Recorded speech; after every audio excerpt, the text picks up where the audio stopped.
السلام عليكم ومرحبا بكم في قناة كل شيء مع أم شمسو في ركن الخياطة ودائما الجديد. وما تنسونيش من فضلكم بالجام والبارتاج لدعم القناة. اليوم جبت لكم طريقة تفصيل وخياطة وسادة رائعة موديل جديد، وهنا الألوان المستعملة اخترتها حسب التصميم تاع طقم السرير اللي خيطته آدن بارك، وانتم اختاروا الألوان اللي تناسب طقم السرير تاعكم. نبداو بسم الله.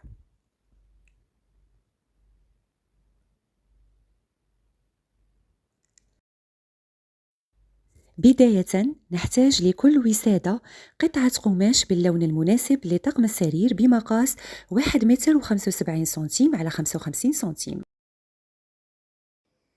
الشريط الأول اللي راح نحتاجه اللي رايحة نخدم منه لونو، راح نحتاج في العرض إلى 14 سنتيم، نحدد هنايا علامة، ونحتاج في الطول إلى 1 متر. 1 متر. ها هي 1 متر، نحدد علامة، نعاود نحدد من الجهة الأخرى العرض اللي هو 14 سنتيم. الشريط الثاني عرض القطعة هو 22 سنتيم، نضع علامة، يعني زدت 2 سنتيم حق الخياطة، كي نطويه ومع حق الخياطة يولي 10 سنتيم في عرض الشريط.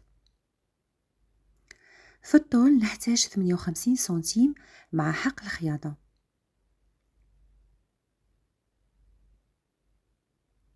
لأنه عرض المخدة هو 55 سنتيم.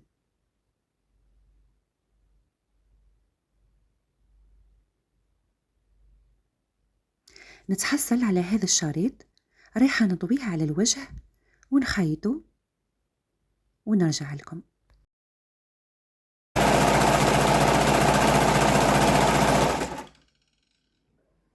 ها هو الشريط خيطناه، دركا واش نديرو، نقلبوه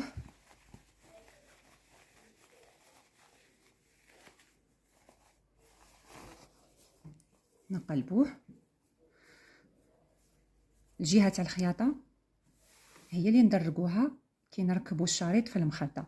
نروحوا دركا نحددوه ونوليو نفس الشيء للشريط الطويل،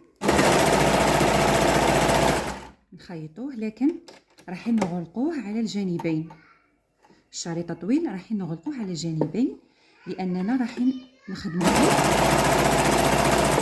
لو نو.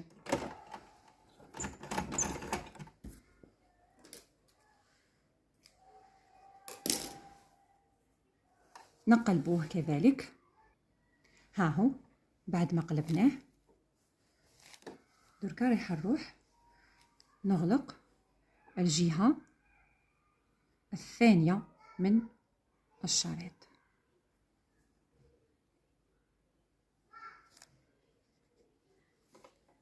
هكا ونخيطو.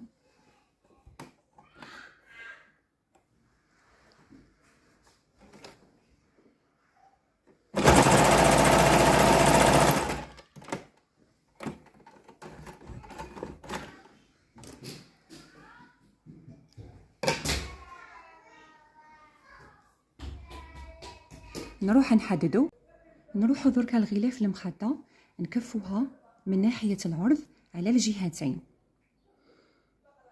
الجهة الأولى راح نكفوها نديرو 1 سنتيم، نحسبو و2 سنتيم هكا، 1 سنتيم ثم 2 سنتيم باه تجينا كفة عريضة. نتمنى يكون الفيديو واضح.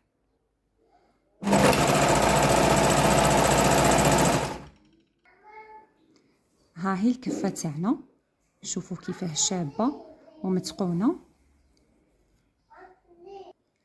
نروحوا للجهة الثانية نديرو كذلك كفة لكن ما نديروهاش عريضة، يعني نديرو 1 سنتيم ثم 1 سنتيم، كفة عادية.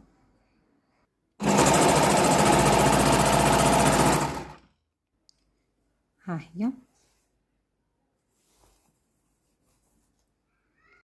واش نديرو دركا نروحو من جهة الكفة العريضة ونحسبو 30 سنتيم،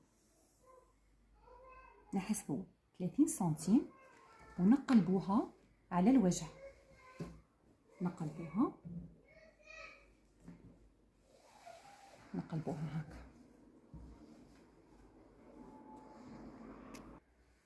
ونخيطو، يعني نثبتوها، نخيطو منها، وطبعا نخيطو من الجهة الثانية منه. ها هي بعد ما خيطتها. شوفوا اللي تحب تخيط مخدة عادية سامبل، تجي من هذه الجهة وتحسب 75 سنتيم وتطوي وتخيطها من الجهتين. حنا رايحين نديرو مخدة مزوقة، نروحو نكملو الخدمة تاعنا.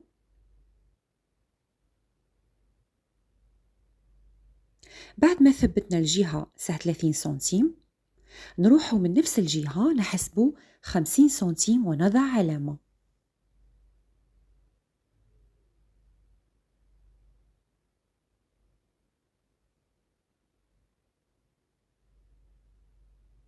ونفس الشيء في الجهة الثانية. رايحين نحسبو كذلك 50 سنتيم ونضع علامة.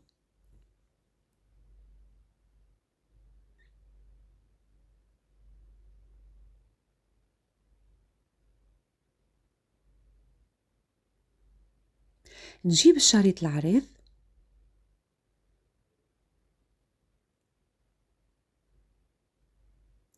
ورايحة نخيطو ابتداء من هذيك العلامة ونثبتو من الجهتين.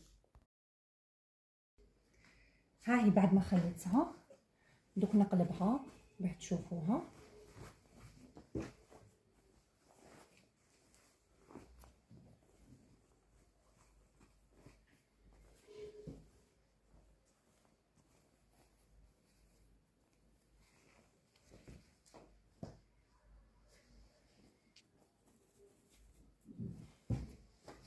هاهي دركا نروح ندير لها لا فينيسيون.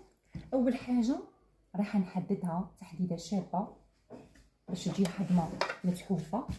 بعد ما نحددها نروح نخيط لها لو تور تاع الخياطه اللي على برا.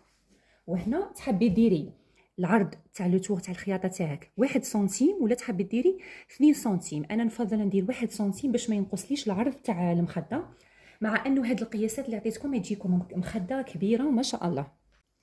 ها هو الغلاف تاع المخده تاعي بعد ما كملت خيط هذاك لو تور. شوفوا الله يبارك كيفاه الخياطه متحوفه ومتقونه. انا نحب اتقان العمل. من الجهه الخلفيه وين كاينه الفتحه منين تدخلي الوساده، شوفوا، ومنا الجهه الاماميه وين خيطنا هذاك الشريط. دركا نروح نجيب الشريط الثاني اللي رايحه نخدم به لو نو ولا البابيون. راح نجي هنايا للمنتصف، نحطه هكا تحت الشريط الاول ونجي نربطها هنايا، نربط البابيون تاعي. نحاول كيفاه نتسحفو ونسقمو.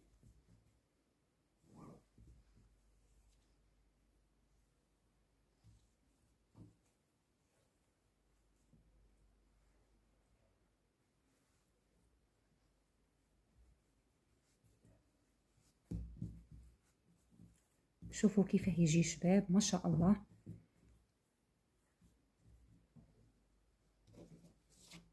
يجي متقون وباهي وخدمه نظيفه ومتينه، خياطه متينه ما شاء الله. هكا تحبي تخدميه لنفسك ولا كمشروع للبيع تكوني راضيه على نفسك. وهنا بعد ما حشيت الغلاف بالمخده شوفوا معايا النتيجه النهائيه.